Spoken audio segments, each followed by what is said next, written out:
para ver quem vai discordar de mim hoje.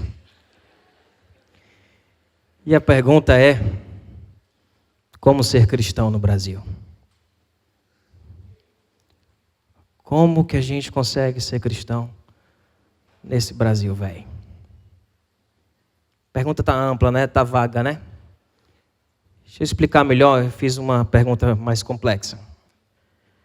Como ser cristão num país plural, polarizado, militante, politizado, inflamado, corrupto, desigual, pervertido, intolerante, democrático, cheio de agendas, com direita, com esquerda, com artistas, com evangélicos, com exército, com imprensa, com redes sociais, com políticos e cidadãos fuleiragem, com presidenciáveis de primeira qualidade e uma eleição para presidente em 2018. Como ser cristão nisso tudo? Irmãos, não está fácil. Não está fácil. E essa imagem, que está aí essa confusãozinha de desenho animado, ela representa o quanto, de fato, não está fácil e a confusão está grande. A confusão está muito grande.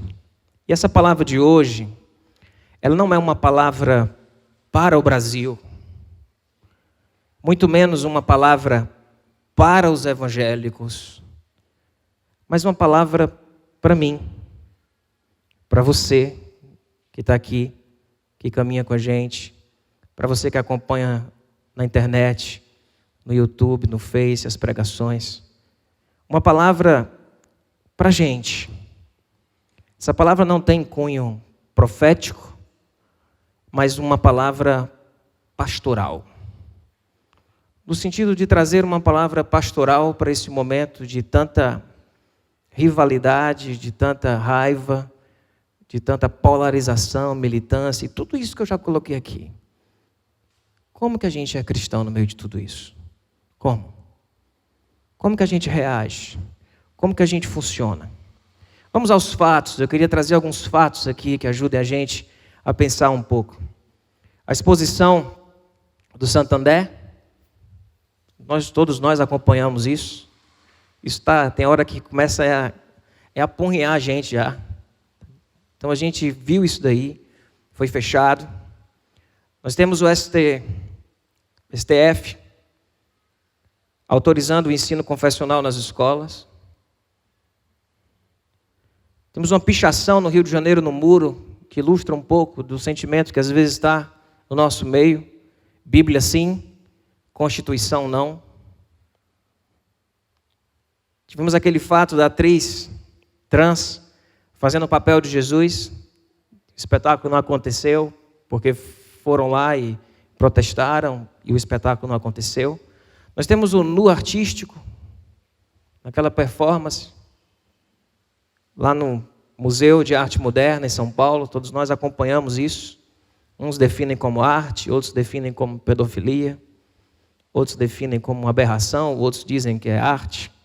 Tivemos o episódio da cura gay, aquele impasse que ficou entre o Conselho Nacional de Psicologia e o juiz que decretou e colocou aquela orientação. Como que a gente funciona diante de tudo isso? Como que a gente funciona? E antes de pensar como nós deveríamos funcionar, tivemos hoje, essa semana, um encontro aqui com vários pastores, que eu tenho tido, um encontro com alguns pastores. E nesse encontro nós falamos sobre isso, nós conversamos sobre isso, alguns pastores e líderes. E eu fiz uma pergunta: quais são os sentimentos e quais são as reações que nós vimos, que nós tivemos e que nós vimos? Quais foram os sentimentos que nós tivemos e vimos acontecendo a partir desses fatos que foram aqui colocados? Como reagimos? De que forma nós vimos a reação das pessoas? E aí nós falamos sobre muitas coisas. Eu queria destacar algum desses sentimentos aqui. Sentimentos que nós mencionamos lá na hora. Foi falado logo de cara de indignação. Uma indignação muito grande. Uma insegurança muito forte diante de tudo que está acontecendo, diante dessa pluralidade muito forte. Houve um sentimento de desespero. E sabe a coisa lembra da Fortaleza Apavorada? Lembra a Fortaleza Apavorada? Pois nós vimos alguma coisa parecida. Sabe, seria o que? A igreja apavorada? Seria os conservadores apavorados? O que a gente colocaria? Militância. Um sentimento de militância muito forte. E você, qual é o lado que se deitar? E aí você já assume um lado, porque existe o lado, do que é o lado de cá, o lado de lá, o lado que cada um está. Um sentimento de raiva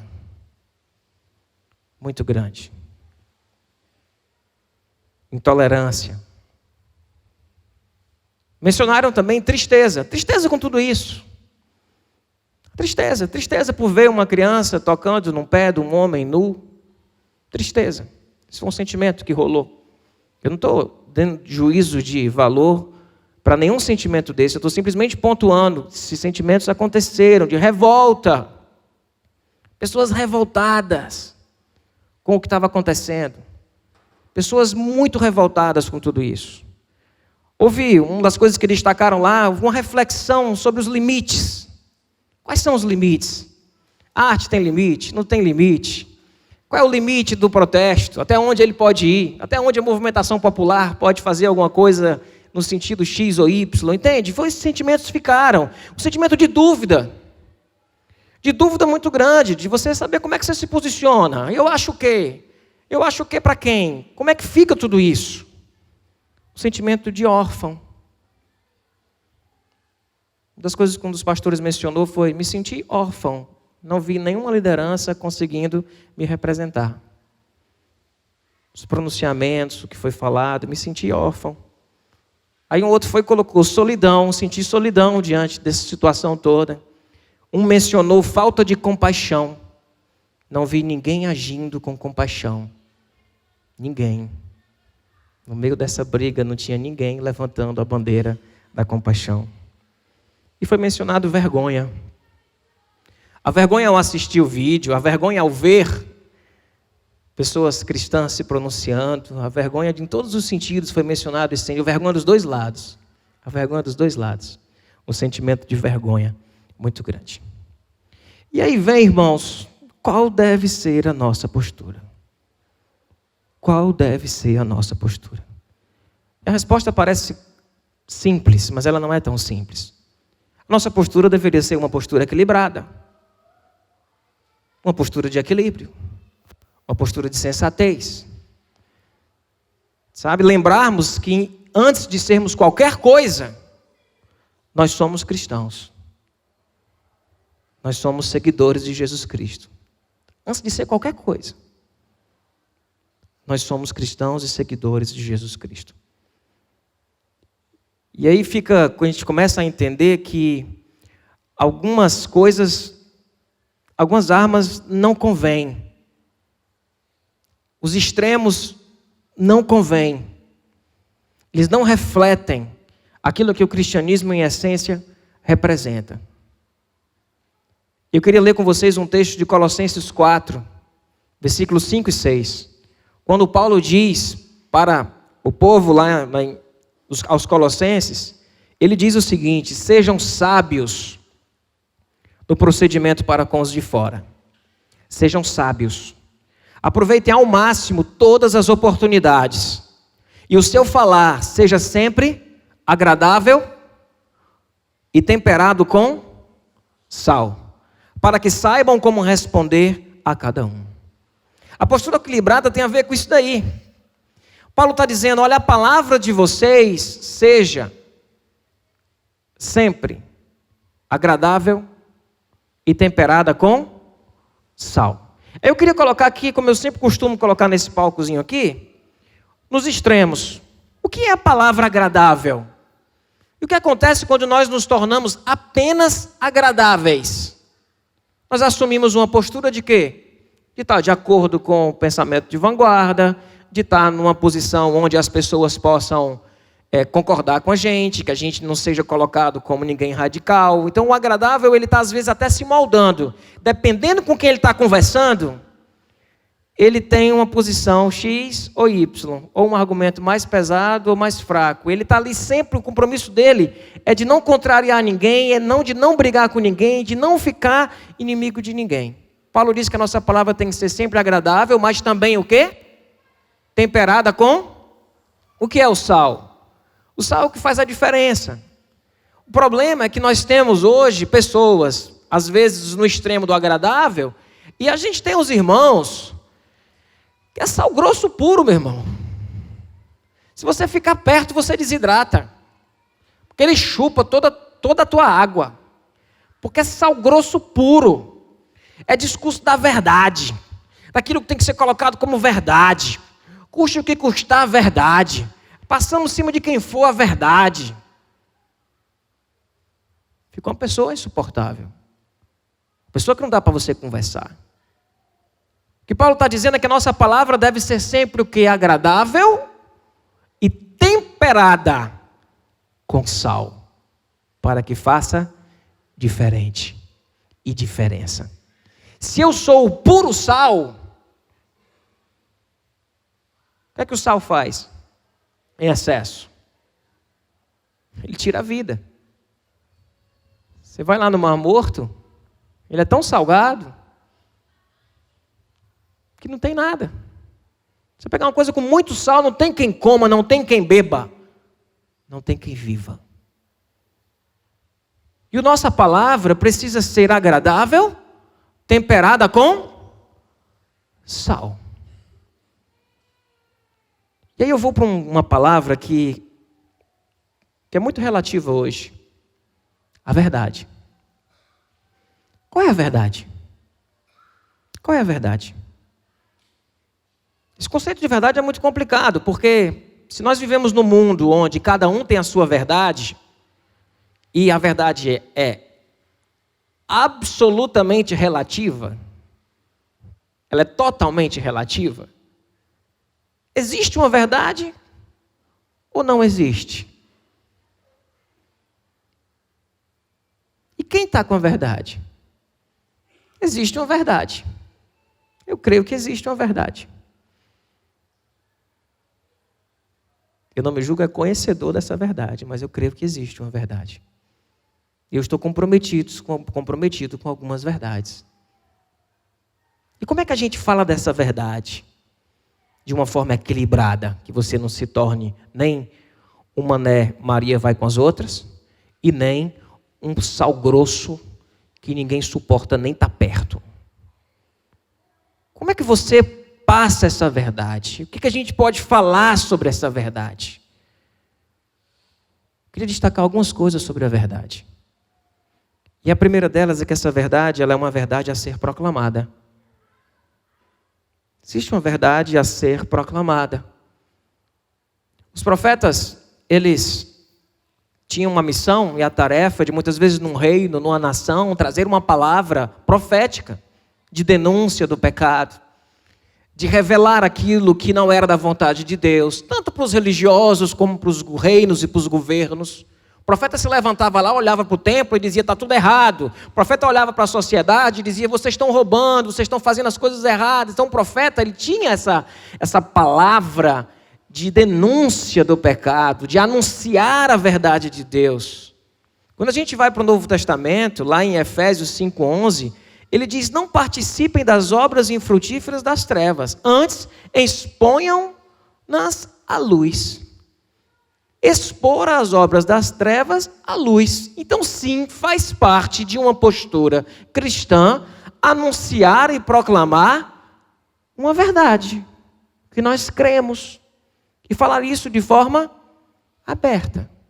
O que não dá, irmãos, é para fazer isso com esse tipo de paradigma. Não dá para fazer isso. Não é porque nós somos proclamadores da verdade e de uma verdade que nós acreditamos, que essa verdade precisa ser proclamada de qualquer jeito, a qualquer custo. Essa luva aqui, para quem não sabe, ela é uma luva de MMA. E no MMA, o que é que pode? Quase tudo, né? Podia tudo. No Vale Tudo, podia tudo. Aí no MMA pode quase tudo, né? Menos tirar a luva. Ajuda aqui, mano. Aí passa aqui aquele negócio no meu rosto também. Não dá para fazer isso usando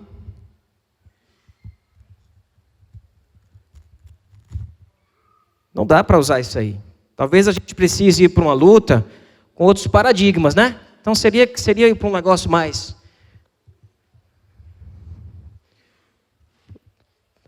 tranquilo, talvez, né? Umas regrazinhas. Ó, pode, mas não pode isso, não pode furar o olho, não pode acertar ali. Então tem umas regras um pouco mais definidas. Seria isso, talvez, a gente partir para um... Não é MMA, é uma luta, não é MMA, é boxe. Vamos para o boxe, porque o boxe tem umas regrinhas, a gente respeita algumas coisas, mas vamos lá, na luta. Será isso? Vamos para frente? Se essa verdade é uma verdade a ser proclamada, eu digo também que essa verdade, ela é uma verdade que precisa ser humilde. Você é um cristão? Seja humilde. Não se considere superior aos outros. Porque faz parte da essência de ser cristão, ser humilde. Paulo pegou uma confusão assim no sentido de que ele teve que resolver uma confusão lá em Corinto, que o povo estava brigando para saber se podia comer carne sacrificadas aos ídolos ou não. Aí uns diziam, qual o problema comer carne sacrificadas aos ídolos? Foi sacrificada por um ídolo, o ídolo não existe mesmo, a carne está lá, é só botar na brasa e comer. Aí o outro dizia, não, mas não pode, porque aquela carne foi ofertada para os ídolos e não pode comer. E Paulo estava ali no meio dessa discussão, desse negócio todo. E Paulo chega e diz o seguinte, eu vou a esse texto 2 vezes hoje à noite. Ele diz, com respeito aos alimentos sacrificados aos ídolos, sabemos que todos temos conhecimento. O conhecimento traz orgulho, mas o amor edifica.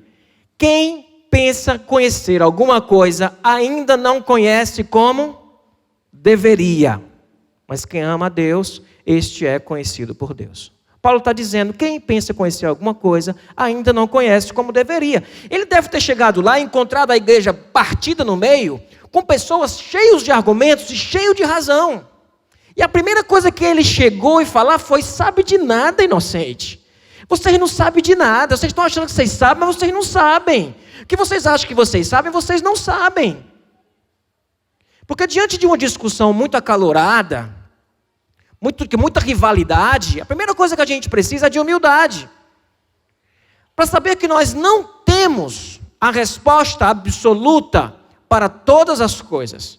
E de que nós podemos estar errados. É o eu creio, mas tenho dúvida. Eu tenho certeza, mas pode não ser. Entende? E aí eu queria lançar uma campanha... #eu não sei. Eu não sei. A gente não tem ninguém dizendo isso na internet. As pessoas que estão falando, elas sabem de tudo. Elas não elaboram um discurso do eu não sei. E quanto mais eu olho para tudo que está acontecendo no nosso país, a primeira coisa que me dá na cara assim é dizer eu não sei.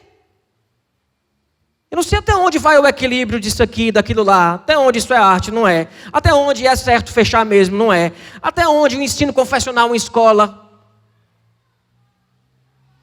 pública é um negócio legal. Um bocado de pastor aí batendo palma, dizendo que agora vai evangelizar o mundo. Estamos querendo criar um Estado evangélico. Bíblia sim, Constituição não. Acho que o Estado não tinha que se envolver com esse tipo de coisa. Ao mesmo tempo, eu não sei. Saiu aquele negócio da confusão lá, da cura gay, da reorientação, e aí eu fiz um texto, mandei para 2 psicólogas da igreja, antes de colocar no grupo da liderança. Fiz um texto, mandei para 2 psicólogas. As 2 me trouxeram um bocado de coisa que eu não sabia. Porque a princípio, lendo as 2 coisas, ele diz, rapaz, esse pessoal está brigando por nada. Aí o pessoal ficou, né? Vocês não sabem ler, não sabem interpretar. Achando que é o interpretador de texto que está entendendo tudo porque interpreta texto. Aquilo ali não é coisa para quem dá aula de português. Quem vai entender aquilo é quem está inserido no contexto. Quem sabe o que é a dor de cada um ali. E de por que aquela declaração daquele juiz, de alguma forma, ofendeu ou machucou pessoas. Quem que vai entender isso? Você lendo o texto, você acha, rapaz, esse cara está brigando por nada. E foi a minha primeira reação, olhar assim, mas não muda nada, o juiz está dizendo nada contrário ao que está lá. Uma confusão dessa por causa de nada. Mas aí quando você vai e ou escuta, e conversa com um e conversa com outro, você percebe o quê? Que você não sabia e não estava enxergando todos os ângulos e não estava percebendo tudo de uma forma completa. Hashtag eu não sei. E a verdade que formos proclamar, que ela seja proclamada com humildade. Não pode ser com essa cara desse cara aí, não pode. Esse cara está aí a próxima foto. Ele está assim. Sabendo de tudo. Sabe de tudo. Nós não sabemos de muita coisa. E quando a gente for conversar, a primeira coisa que a gente precisa dizer é ter a humildade de reconhecer que nós não sabemos de muita coisa. Ter humildade para isso. Amém, irmãos? Quem pensa conhecer alguma coisa, ainda não conhece como deveria. Outra coisa sobre a verdade é que a nossa verdade, uma verdade, precisa ser pessoal e ela precisa ser vivida. A gente sair de um discurso do que é absolutizado e entrarmos para o discurso do que cremos, do que entendemos, do que vivemos. Ela é pessoal. Coloque isso de uma forma pessoal. Interessante, quando João vai falar de Jesus, ele diz lá em 1 João 1, o que ouvimos, o que vimos com os nossos olhos e contemplamos e as nossas mãos apalparam. É isto que proclamamos a respeito da palavra da vida. A vida se manifestou, nós a vimos e dela testemunhamos. Estamos testemunhando daquilo que nós vimos, pegamos, experimentamos. E aí, de repente, a gente precisa parar de dizer o que é e o que não é e falar e dar testemunho daquilo que você acha, que você pensa, que é verdade para você, sem desprezar a verdade do outro. Sair de um discurso de uma verdade mais absolutizada e ir para um discurso de uma verdade, sim, mais pessoal. Porque anúncio do Evangelho é testemunho de algo pessoal, de algo que faz parte da sua vida, que tem a ver com o que você é, que tem a ver com a sua história, sem desprezar a história do outro, sem jogar fora nada do outro. Uma outra coisa, meus irmãos, é que a nossa verdade seja sem julgamento. Seja sem julgamento. A Bíblia diz de forma muito clara, irmãos, não falem mal uns dos outros. Quem fala contra o seu irmão ou julga o seu irmão, fala contra a lei e a julga. Quando você julga a lei, não está cumprindo, mas está se colocando como juiz. Jesus ainda diz, não julguem para que vocês não sejam julgados. As pessoas não estão mais elaborando um discurso sobre a arte, mas elas estão esculhambando os artistas. E de fazendo um julgamento de intenção, de uma coisa maquiavélica, sabe, de que estão querendo construir algo para destruir alguma coisa. E nisso nós estamos julgando pessoas. Estamos julgando pessoas dentro de uma realidade que nós não conhecemos, pessoas que nós não conhecemos, que nós não sabemos a história. Quando julgamos aquela mãe, quando julgamos o artista, quando julgamos o próprio banco. E decretou-se no Brasil que todo mundo que tinha conta no Santander precisava desmarcar e desfazer a conta do Santander, como protesto. Como se o Santander estivesse dentro de um plano maligno e a gente precisasse de acabar com esse banco no Brasil. E aí pegou, né? Eu tenho conta no Santander.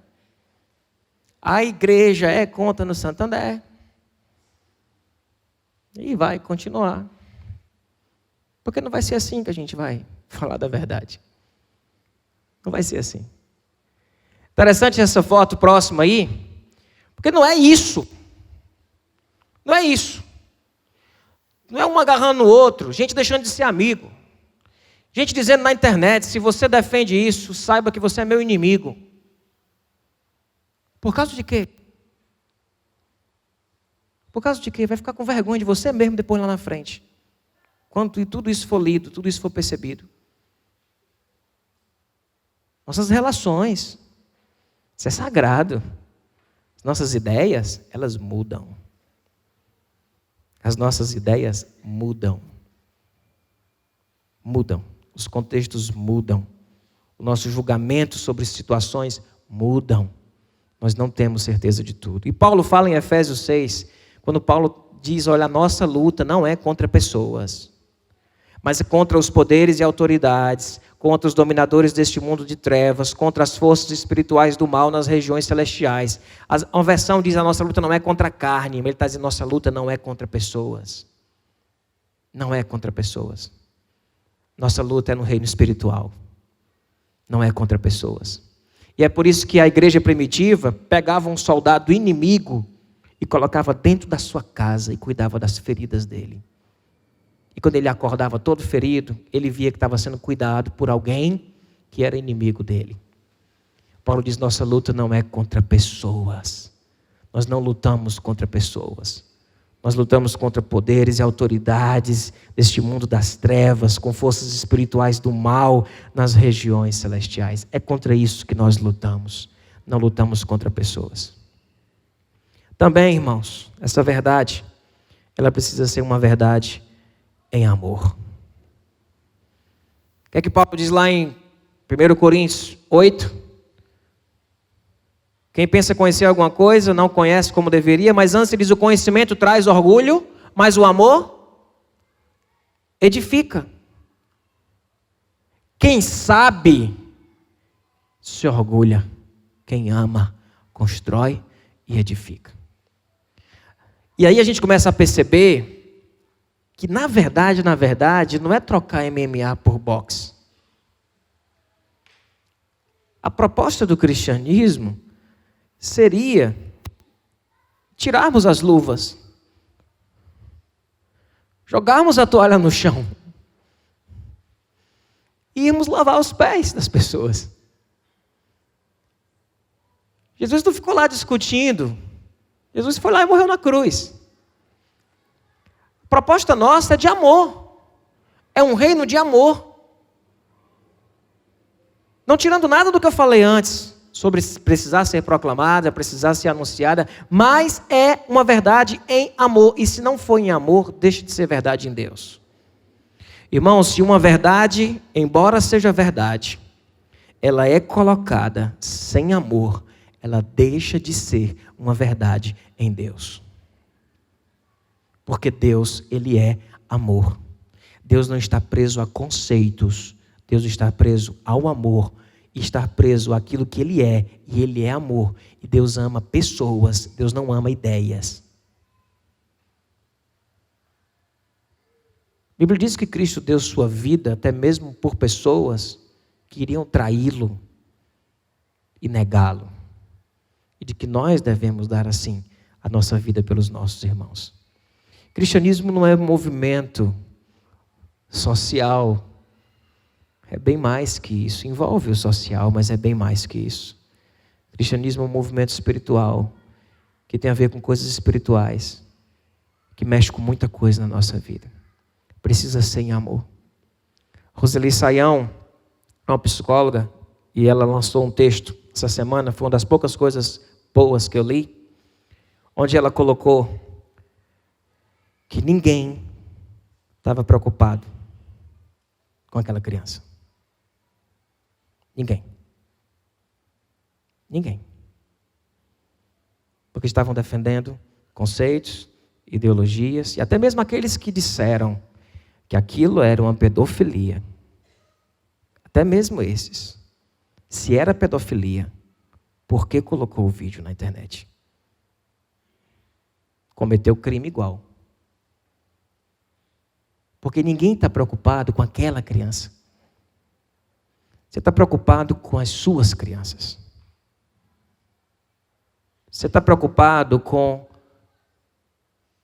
a pedofilia e um pavor exagerado da nossa sociedade sobre a homossexualidade, de que isso venha destruir a sua casa. Como assim?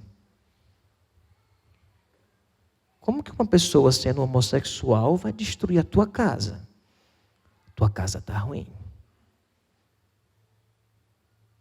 E a verdade precisa ser colocada em amor. Estão se misturando tudo, colocando tudo dentro do mesmo saco e jogando todo mundo no inferno, num discurso de ódio.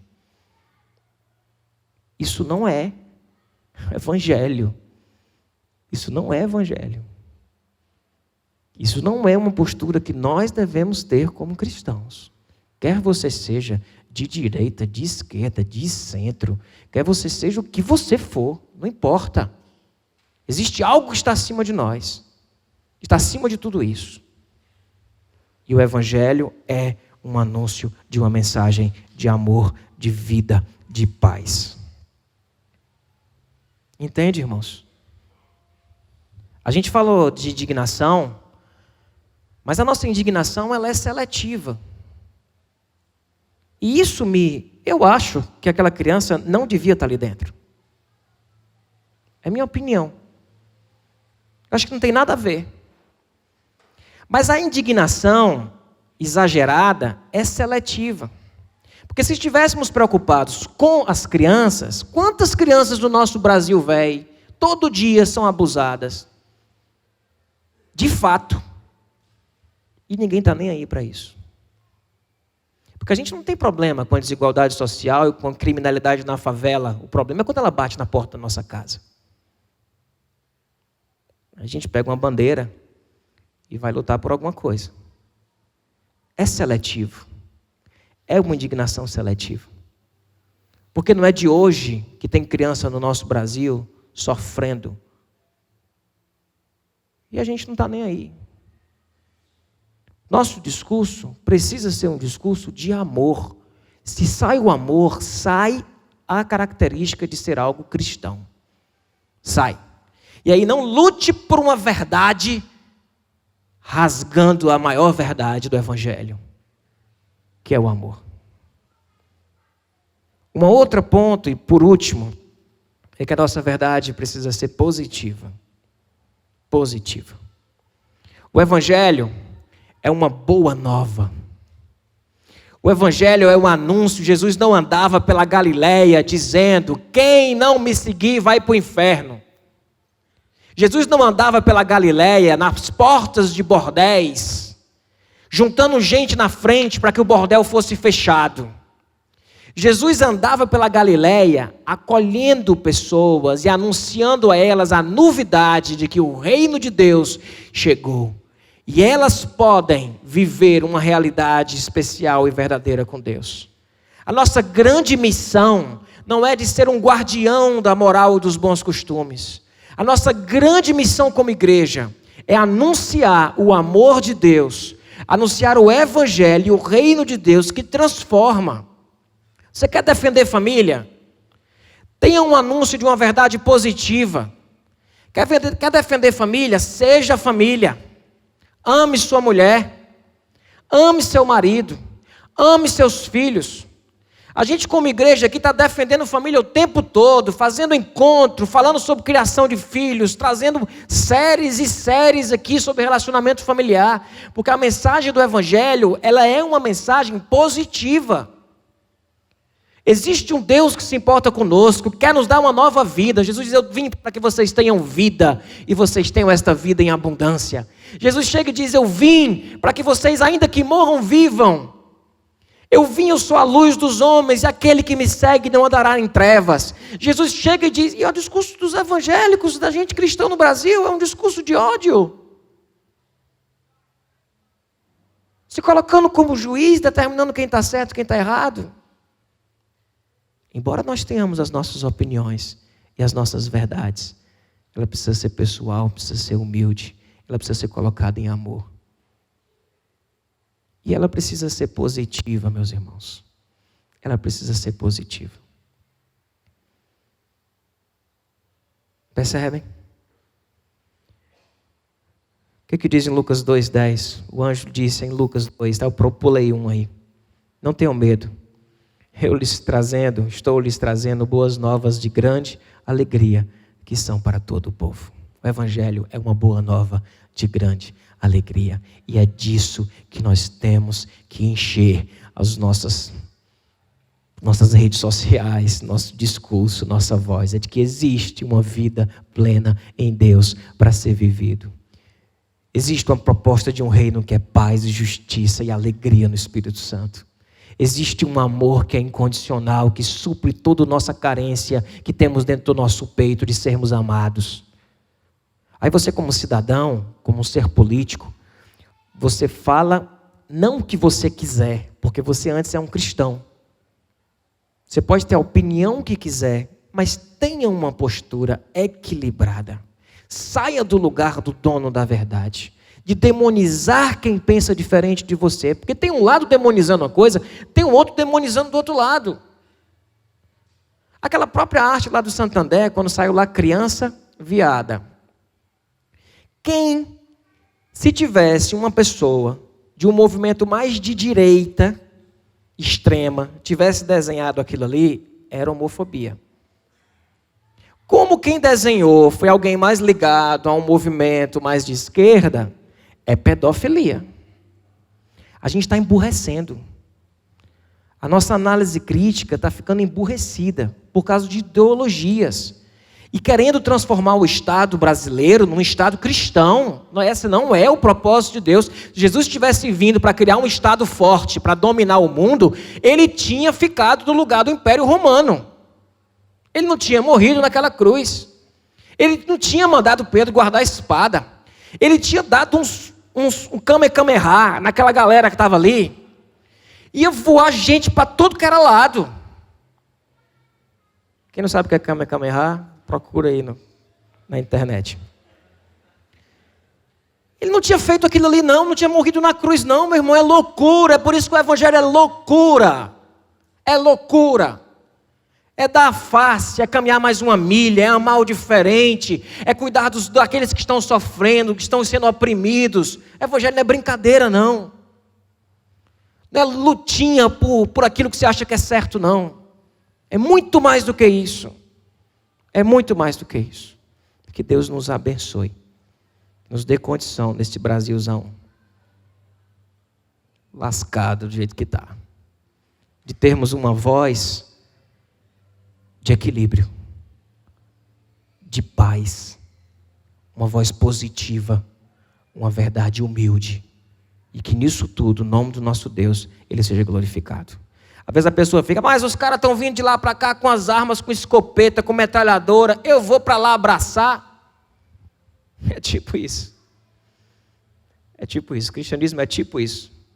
Porque se nós formos usar as mesmas armas, nós deixaremos de ser um seguidor de Jesus. O seguidor de Jesus não usa as armas que o mundo usa.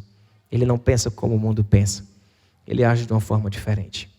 Sejamos um lugar de paz. Sejamos uma voz de Deus, com paz, com amor, nesse Brasil que precisa tanto, tanto, tanto, tanto.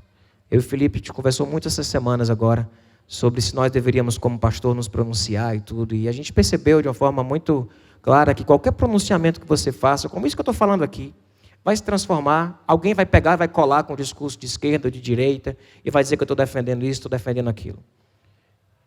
E que o que a gente acredita mesmo não é a gente sendo voz como líder, pastor, mas é o povo se manifestando de uma forma equilibrada. E o que me entristece é perceber, às vezes, o desequilíbrio do próprio povo de Deus. Não estou falando aqui da Candeias, não, mas de uma forma geral. O desequilíbrio na maneira como se coloca as coisas. Que Deus nos ajude, que Deus nos abençoe nisso tudo. Amém? Daniel vai cantar uma música dele, que fala do desafio de amar ao próximo. Amar o próximo. Essa música eu fui ver depois a letra, Daniel. E a letra dela tem tudo a ver com o que eu falei aqui hoje. Tem tudo a ver, vocês vão perceber na letra como tem tudo a ver. E que Deus nos ajude a cumprir esse mandamento tão básico da fé cristã. De amar o nosso próximo como a nós mesmos. Nos ajude a viver esta verdade, que é verdade. Existe uma verdade, eu creio nisso. Mas a gente não pode rasgar as coisas que são mais importantes do Evangelho por verdades secundárias. Não. Existem verdades que são acima de verdades menores. E são essas verdades que nós temos que nos abraçar com ela e não deixar fazer diferente. Vamos cantar?